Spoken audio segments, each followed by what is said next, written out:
हाल ही में देश में ऑपरेशन सिंदूर की सफलता के बाद जहां चारों ओर सेना, इंडियन आर्मी की जो चर्चाएं हो रही हैं और तारीफे के पुल बन रहे हैं, वो कहीं ना कहीं सराहनीय है। वहीं पे प्रधानमंत्री मोदी की बात करें, उनकी रणनीति भी कहीं ना कहीं एक चर्चा का विषय बनी है और हाल फिलहाल उनकी प्रशंसा की जा रही है। खैर, हाल फिलहाल राजस्थान प्रदेश की बात करें तो यहाँ पे जयपुर में आज तिरंगा यात्रा निकली है और बीजेपी ने पूरे जोश के खरोश के साथ ये तिरंगा यात्रा का जो सम्मान है वो किया गया है। शहीदों को श्रद्धांजलि भी दी गई।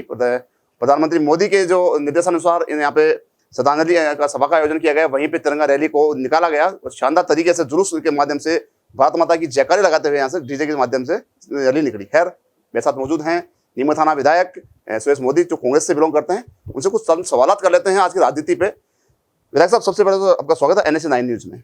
धन्यवाद साहब।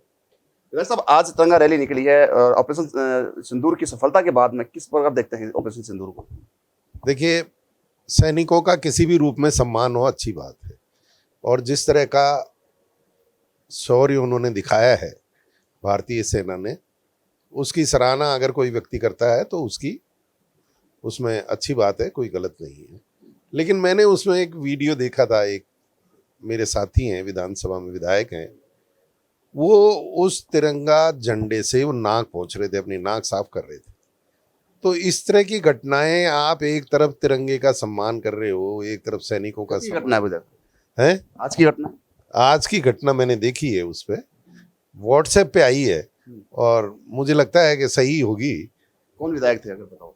बाल मुकुंदाचार्य जी, जो स्वामी हैं, बहुत ज्ञानी हैं, बहुत अच्छे कहूँ गुरु हैं, मंदिरों के कईयों के महंत भी हैं और जिनको हम बुद्धिजीवी मानते हैं उनमें से एक हैं वो। तो उनके द्वारा इस तरह का कृत्य किया जाना, वो जो है ना, उचित नहीं लगा। झंडे का इस तरह का अपमान, एक तरफ आप झंडे का सम्मान कर रहे हो, एक तरफ आप झंडे का अपमान कर रहे हो, तो थोड़ा सा बुरा लगा। क्या क्या आपकी मांग क्या क्या मांग? नहीं, मैं तो ये मांग करता हूँ कि भाई उनको क्षमा याचना करनी चाहिए। अगर उनसे गलती से हुआ है, अनदेखे में हुआ है, तो उनको क्षमा याचना करनी चाहिए। और अगर जानबूझ के उन्होंने किया है तो निश्चित तौर पे ये बहुत गलत है और उनकी पार्टी को उस पर कार्रवाई करनी चाहिए। और दूसरी बात, ये कांग्रेस जो है जयपुर शहर की, उसने देशद्रोह का मुकदमा दर्ज करने की मांग की है। देखिए, वो उन्होंने मांग की है अपनी, वो भी जायज़ है। मैं तो एक तरह ये कहूँगा कि हमको राजनीतिक उससे उठ के इस तरह के काम करने चाहिए। वरना तो आज जो लोग तिरंगा यात्रा निकाल रहे हैं, 70 साल से उन्होंने अपने जो कार्यालय है, इनका मुख्यालय है, उस पर आज तक तिरंगा नहीं लगा है। और ये बात बड़ी चर्चा का विषय रही है और कई बार लोकसभा में और स्पीच में बहुत सारे नेताओं ने इस बात का जिक्र किया है कि इनके मुख्यालय पे आज तक तिरंगा झंडा नहीं लगा। चाहे वो स्वाधीनता दिवस हो, चाहे गणतंत्र दिवस हो, कोई भी सरकारी महत्व का कोई दिवस हो, कार्यक्रम हो, लेकिन उस पर इन्होंने कभी तिरंगा झंडा नहीं लिया। लेकिन अच्छी बात है कि सेना के सम्मान के लिए तिरंगा यात्रा निकाल रहे हैं। तो लेकिन इस तरह की जो घटना हुई, इसके लिए जरूर इनको कोई ना कोई कार्रवाई करनी चाहिए। प्रधानमंत्री मोदी ने ये कहा है स्पष्ट रूप से कि अभी स्थगित की है जो सर्जिकल स्ट्राइक थी, उसको बंद नहीं किया गया। देखिए, अब ये तो सारी जनता जानती है। हम लोग तो चाहते नहीं कि इस मुद्दे पर राजनीति की जाए, वरना जितना गलत इस बार हुआ है, जो सेना ने जो अच्छा काम किया था, उस सारे काम पे इन्होंने पर्दा डाल दिया। कैसे? सीज फायर किसने सूचना दी? देश को, पूरी दुनिया को किसने सूचना दी? डोनाल्ड ट्रंप ने, अमेरिकी राष्ट्रपति ने।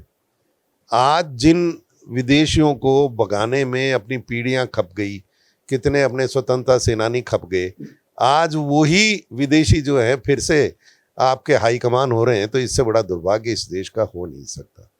वो कहते हैं कि हम सीज फायर मैंने किस तरह से कराया। देखिए, उनके भाषण अलग अलग जगह देखिए। एक बार उन्होंने ये तक कहा कि मैंने व्यापार बंद करने का वो धमकी दी, तो सीज फायर पे एग्री हुए। और कभी ये कहते हैं कि साहब मैं कश्मीर में भी मध्यस्थता करूंगा। तो आखिर अपन ने इनको जो है अपनी कैबिनेट का वो प्रधानमंत्री बना दिया या क्या कर दिया? इनको सारे पावर्स ट्रम्प साहब को दे दिए क्या?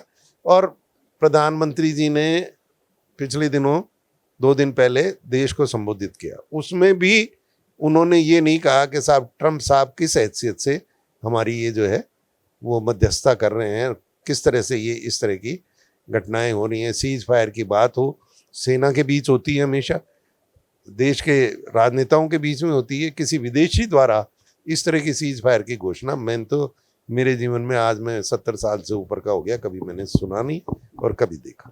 लेकिन सबसे बड़ा सवाल कि गोविंद सिंह डोटासरा जो पीसी चीफ है, उन्होंने भी कहा है कि जब दो देशों के बीच में युद्ध चल रहा है तो अमेरिकी पंचायत का क्या रोल है? यही मैं कह रहा हूँ कि दूसरा व्यक्ति कैसे पंचायत कर रहा है हमारे बीच में, और इस तरह की बातें कह रहा है कि मैंने ये धमकी दे के करवाया और मैंने इस तरह से करवाया और आगे ये कराऊंगा। ये भी कह रहा है कि आगे मैं कश्मीर का मामला जो है वो हल करूंगा भारत और पाकिस्तान को बिठा के। पंचायत हो वो एक अलग बात है, मध्यस्थता होती है, दो लोगों में विवाद होता है तो मध्यस्थता की जाती है जिससे कि शांति कायम रहे, युद्ध की स्थिति को टाला जाए, इस तरह की मध्यस्थता होती है। लेकिन इस तरह की मध्यस्थता नहीं होती कि घोषणा वो व्यक्ति करे, अपना प्रधानमंत्री करे कि हाँ साहब इस तरह से मध्यस्थता हुई और उसमें ये फैसला हुआ। क्या क्या बातें हुई वो बताई जाए। आज सेना तक को ये पता नहीं है कि किन मुद्दों पे सहमति बनी है, किसी को नहीं पता, देश को पूरे को नहीं पता कि क्या हुआ है क्या नहीं हुआ है। बस इतना पता है कि सीज फायर करवा दिया ट्रम्प साहब ने। एक सवाल ये भी कि सेना की शहादत को लेकर भी कहीं ना कहीं अनर्गल बयानबाजी हो रही है। जो पक्ष में है बीजेपी वो लगातार आरोप लगा रही है कांग्रेस पे कि अनर्गल बयानबाजी से बरगला रही है जनता को। देखिए साहब, अनर्गल बयानबाजी कौन कर रहा है? आप तो मीडिया के लोग हो। मध्य प्रदेश के मंत्री ने क्या कहा है? कर्नल सोफिया जो शान है आज भारतीय सेना की, उनके खिलाफ इस तरह का बयान देना कि वो आतंकवादियों की बहन है, मेरे ख्याल से। और आप देखिए कि भारतीय जनता पार्टी का कोई व्यक्ति कुछ नहीं बोला उसके खिलाफ, किसी ने कोई एक्शन नहीं लिया। नड्डा जी ने कोई एक्शन नहीं लिया, प्रधानमंत्री जी ने कोई एक्शन नहीं लिया, उनके मुख्यमंत्री जी ने कोई एक्शन नहीं लिया, और हाई कोर्ट को बीच में इंटरवेन करना पड़ा और उनको ये कहना पड़ा कि इसके खिलाफ 4 घंटे के अंदर आप FIR दर्ज कीजिए। हाल फिलहाल उन्होंने माफी भी मांगी है और सार्वजनिक रूप से उनको वायरल भी किया है वीडियो को। माफी मांगी है वो भी आप देखिए कि एक मजाक सी की है उन्होंने, माफी नहीं मांगी है, हंसते हुए माफी मांगी है उन्होंने। उनके चेहरे के भाव देखिए, उनके चेहरे की भंगिमाएं देखिए आप, किस तरह से हंसते हुए उन्होंने और बात की है, उसको एक मजाक सा बनाया उन्होंने, कोई माफी नहीं मांगी। तो क्या लगता है कि अब आपको क्या क्या मांग होनी चाहिए, क्या कार्रवाई होनी चाहिए उन पे? तो सख्त से सख्त कार्रवाई होनी चाहिए। इस तरह का मुकदमा? हाँ, वो तो हाई कोर्ट ने बाकायदा धाराएं बताई हैं कि इन धाराओं के अंतर्गत मुकदमा इन पे दायर किया जाना चाहिए। ये धाराएं हाई कोर्ट ने बताई हैं, क्योंकि हाई कोर्ट जानता था कि ये FIR दर्ज करेंगे तो कोई लॉलीपॉप इस तरह की हल्की धाराओं में FIR दर्ज करेंगे, इसलिए संज्ञान हाई कोर्ट ने ये लिया है और धाराएं बताई हैं कि इन धाराओं में आप, एडवोकेट जनरल को कहा है कि आप ये दर्ज करिए। ठीक है। एक सवाल ये भी था कि हाल फिलहाल जो युद्ध हुआ, हाल फिलहाल छोटा सा युद्ध हुआ, लेकिन छोटा या युद्ध बड़ा कहें, और उसमें 1971 का जो युद्ध था कहीं ना कहीं देखने को मिला, झलक देखने को मिली। उस समय भी तमाम जो सर्जिकल स्ट्राइक हुई थी और तमाम जो बीच में मध्यस्थता की थी, सीज फायर हो गया था। तो अब क्या लगता है कि आगे की रणनीति क्या रहने वाली है बीजेपी की, और आपकी क्या विशेष रणनीति को लेकर आपकी क्या एहतियातन इजाजतें हैं? देखिए, एक तो सेना को कॉन्फिडेंस में नहीं लिया गया, सबसे बड़ी गलती तो ये रही। सेना को बगैर बताए सीज फायर की बात हुई, ना कोई शांति वार्ता हुई, उसमें सेना का कोई रोल रहा।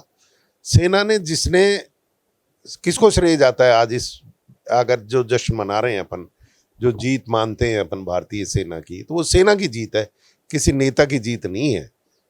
1971 में जो कारनामा हुआ था उसके मुकाबले सेना ने शौर्य में कोई कमी नहीं रखी थी। हमारे जो विमान थे, हमारी जो सैन्य सामग्री थी, उसमें कहीं कोई कमी नहीं थी।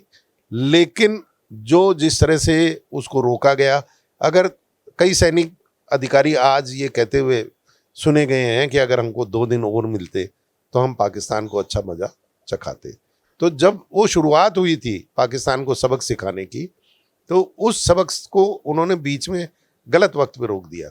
दूसरी, मैं एक बात और इस ऑपरेशन के संबंध में कहूँगा कि जो लोग अपराधी हैं असली, जिन्होंने पहलगाम की घटना को अंजाम दिया, उनके बारे में सरकार कुछ नहीं करेगी। कौन हो सकते हैं वो? कौन लोग हैं वो? जो पाकिस्तानी बताते हैं, हम आतंकवादी बताते हैं, तो वो लोग कहाँ हैं, उनका क्या हश्र हुआ, सबसे बड़े दोषी तो वो हैं, तो उनको तो सबसे पहले पकड़ा जाना चाहिए, उनको तो सबसे पहले मौत के घाट उतारा जाना चाहिए, उनको आइडेंटिफाई किया जाना चाहिए। तो उस काम में अभी तक देश की जनता जो है ना, वो जानना चाहती है। शहीदों की, जो लोग उस पहलगाम के हमले में शहीद हुए, मैं तो उनको शहीद मानता हूँ, तो उन शहीदों की जो विधवा हैं, उनके परिवार के लोग हैं, वो ये जानना चाहते हैं कि जिन लोगों ने उस घटना को अंजाम दिया, उन लोगों का क्या हश्र हुआ, वो कहाँ हैं, देश की सेना ने और क्या किया, उसके बारे में भी देश को इनको जानकारी देनी चाहिए। ठीक है, एक अंतिम सवाल आपसे, क्या संदेश देंगे? आज तमाम जनता आपको देख रही है और ये बात कहीं ना कहीं नेशनल चैनल पे चल रही है, तो कहीं ना कहीं आगे तक पहुंचेगी। क्या संदेश देंगे और क्या रणनीति बताएंगे जिससे कि आगे की जो एहतियातन सुधार हो? देखिए, मैंने एक मोदी जी का बहुत पुराना वीडियो देखा है, जब कांग्रेस पार्टी सत्ता में थी और उस वक्त भी लड़ाई हुई थी। तो उस वक्त मोदी जी ये कह रहे हैं कि हमारा विदेश मंत्री अमेरिका गया है और अमेरिका जाके कह रहा है कि साहब पाकिस्तान ने हमारे साथ ये किया। अरे वहां जाइए, पाकिस्तान जाइए, अमेरिका क्यों जाते हैं? फिर पत्रकार ने पूछा कि साहब क्या किया जाना चाहिए, तो बोले पाकिस्तान जिस भाषा में समझता है उसी भाषा में उसको समझाना चाहिए। तो मैं और सारे देश की जनता ये मानती है और ये कहना चाहती है कि पाकिस्तान जिस भाषा में समझता है उसी भाषा में उसको समझाना चाहिए और उसमें दूसरे से डर के, देखिए इंदिरा जी ने जो युद्ध हुआ था उस वक्त भी धमकी मिली थी निक्सन की तरफ से, लेकिन वो डरी नहीं थी, उन्होंने हौसला रखा था और वही उनकी सबसे बड़ी जीत थी कि उन्होंने अपनी हिम्मत और हौसले और भारतीय सेना के बल पे वो जीत हासिल की थी। आज उसमें कहीं ना कहीं कमी नजर आ रही है। हमारे नेताओं को हिम्मत से काम लेना चाहिए, साहस से काम लेना चाहिए, स्वविवेक से काम लेना चाहिए और दूसरे की पंचायत हमारे आपस के मामलों में नहीं स्वीकार करनी चाहिए। देखिए, मेरे साथ सुरेश मोदी एमएलए जो नीमच थाना से हैं, कांग्रेस पार्टी से बिलोंग करते हैं, वो थे। उन्होंने साफ साफ कह दिया है कि जो संयम है नेताओं की वाणी पे उनको रखना चाहिए। वहीं पे जो आज घटना हुई तिरंगा रैली में स्वामी बाल मुकुंदाचार्य द्वारा पसीना पहुंचने की जो घटना हुई है, चाहे अनजाने में हुई हो, उसका भी कहीं समूह तरफ जो विरोध हो रहा है वो आज चर्चा का विषय बना। उसके लिए भी उन्होंने हिदायत दी है कि अगर उनको माफ़ी मांगनी चाहिए और अगर उन्होंने अनजाने में की है तो माफ़ी मांगे, और जानबूझकर की है तो उन पर मुकदमा दर्ज होना चाहिए। ऐसा कांग्रेस पार्टी के एमएलए जो हैं सुरेश मोदी, उनका कहना है। अब जब तमाम जो चर्चा का विषय हो चुका है और जो वीडियो वायरल हो चुका है स्वामी बाल मुकुंदाचार्य का, तो कहीं ना कहीं उनको अब माफ़ी मांग लेनी चाहिए, ये कांग्रेस पार्टी भी कह रही है और लगातार बयानबाजी भी की जा रही है। सहयोगी कैमरा पर्सन मोहित शर्मा के साथ संदीप अग्रवाल, NSE 9 न्यूज़, जयपुर।